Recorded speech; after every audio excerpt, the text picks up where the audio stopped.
Eh, Hay un proverbio, el proverbio 8, que habla de la sabiduría.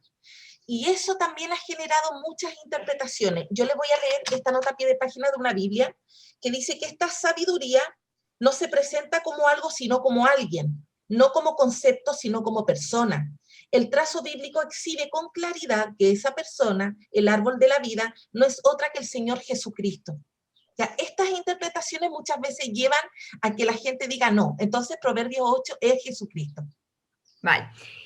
Yo a veces he tenido alumnos que venían de facultades de teología y siempre decía, una cosa es lo que cuenta la Biblia y otra cosa es lo que se interpreta en otros momentos sobre lo que dice la Biblia. Si marcamos las diferencias, no vamos a tener ningún problema, ¿no? El típico ejemplo de Isaías, los oráculos mesiánicos. Aquí Isaías está hablando de Jesús. No. Isaías en el siglo VIII pensaba en el siguiente sucesor del rey. Que la exégesis cristiana haya interpretado ese texto como un oráculo mesiánico anticipando a Jesús, no tengo nada que objetar. Pero que a Isaías en el siglo VIII le hagamos decir lo que no quería decir, sí. Entonces, en este caso, vamos a ver, dejando aparte una exégesis específica de una religión. Este tema es muy interesante. Nosotros hemos leído Génesis 1 y Génesis 2, dos relatos de la creación, y ahí Dios no habla de la sabiduría para nada. Pero cuando llegamos a Proverbios 8, nos encontramos con que lo que primero crea Dios, antes de hacer todo lo demás, es crear a la sabiduría. La sabiduría que habla, por eso se habla doña sabiduría, ¿no? Que va a las plazas, que transmite un mensaje, ¿no? Casi con una visión un poco profética, ¿no? Con un formato un poco profético. Entonces, va adquiriendo una entidad como el elemento primero creado y que además ayuda a Dios en esa tarea. Pero luego tenemos que pensar que en el judaísmo esa sabiduría se identifica con la Torá, con la ley. Entonces ahí tenemos otro paso en esa evolución.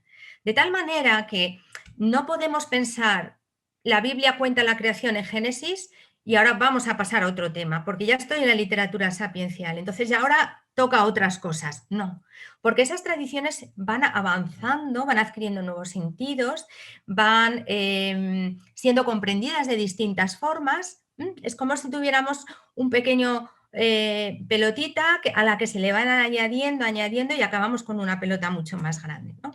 Entonces, realmente la sabiduría, si hubiera seguido con ese camino de personaje preeminente sobre el resto de la creación, cabría también el peligro de que se hubiera convertido en una especie de ser semidivino, objeto de culto, ¿no? La identificación con la Torá es lo que impide ese desarrollo que hubiera sido complejo, ¿no? Dentro de lo que sería el judaísmo. Claro, claro que sí. La sabiduría, también hay quien puede decir que representa a Maat, esta diosa egipcia, también a Isis. O sea, le han dado un montón de interpretaciones que también suenan interesantes, porque hay quienes ven muchas influencias egipcias en la Biblia hebrea, otras muchas influencias mesopotámicas, pero cuando escuché que mencionaron a Maat y mencionaron a la diosa Isis, también me provocó cierto interés, ciertas dudas. Bueno, vamos a ver, una cuestión también interesante. La Biblia recoge textos que necesariamente habían de ser comprendidos por sus contemporáneos. Por tanto, va a utilizar unas imágenes, unos conceptos, unos planteamientos de su época. Y en esa época los contactos eran fluidos, no existe el copyright, no existen los derechos de autor, no existe la individualidad. Entonces, parece que decir que, pongamos por caso, el Salmo 104, ¿no? Que se emparenta muy parecido con el himno egipcio al sol, ¿no? O que los proverbios de Ajicar, ¿no? Los proverbios arameos, que aparecen muy similares en la Biblia, ¿no? Y esto parece que la Biblia deja de ser lo que es, cuando en realidad lo que nos estamos encontrando es que es hija de su tiempo, de su época, donde a veces se reutilizan esos textos, pero al mismo tiempo es que los textos de la cultura egipcia y mesopotámica también se hacen ecos de los mismos problemas.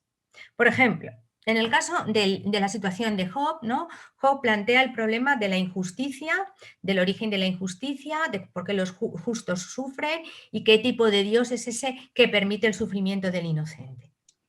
Ajá. Ese no es un problema de Israel, es un problema del Próximo Oriente Antiguo en aquella época. Y vamos a encontrar textos que lo abordan en la literatura mesopotámica, en la literatura egipcia. El Lulu ¿Por Ben qué? Lemeki. Porque se copian, no porque se copian, es que ese es el problema del momento. Y todos están tratándolo, cada uno con sus peculiaridades, pero a grosso modo hay unas líneas comunes, ¿no? Que son la mentalidad del momento, ¿no? Entonces, a mí me parece que entender eso correctamente nos evita muchos problemas. No es más ni menos la Biblia porque haya reutilizado motivos o a veces simplemente usado otros motivos, ¿no? Que estaban circulando. Claro, bueno, muchas veces se comete ese error, que la Biblia es copia de, no, tal como usted dice, en ese tiempo no había copyright, como hoy en día mucha gente vemos que se pelea los derechos de autor y que dice, no, que yo soy el autor intelectual, esto es mío. Antiguamente no era así, entonces compartían en común estos relatos porque eran los problemas habituales entre ellos. Sí, circulaban, pero no había una sensación de que esto es mío, esto es tuyo, ¿no? Reflejaban bien esa... era una práctica habitual. Si pensamos, por ejemplo, en la formación de un libro profético, ¿ahí dónde está la autoría de cada uno? No, o sea, se atribuye a algún profeta del siglo VIII textos que surgen del círculo de sus adeptos y van engrosando el libro. Ajá. Ahí no hay quién la ha escrito, quién no, esa tradición da pie a otros textos y no hay esa sensación o esa idea de estar pervirtiendo el mensaje originario. Por tanto, estamos ante otras mentalidades diferentes. Sí, bueno, ese error que se comete hoy en día de querer entender y ver la Biblia con estos ojos, estos lentes actuales, sin, y nos olvidamos de que esa época era muy diferente a la actual. La moralidad, las ideas, todo era muy distinto.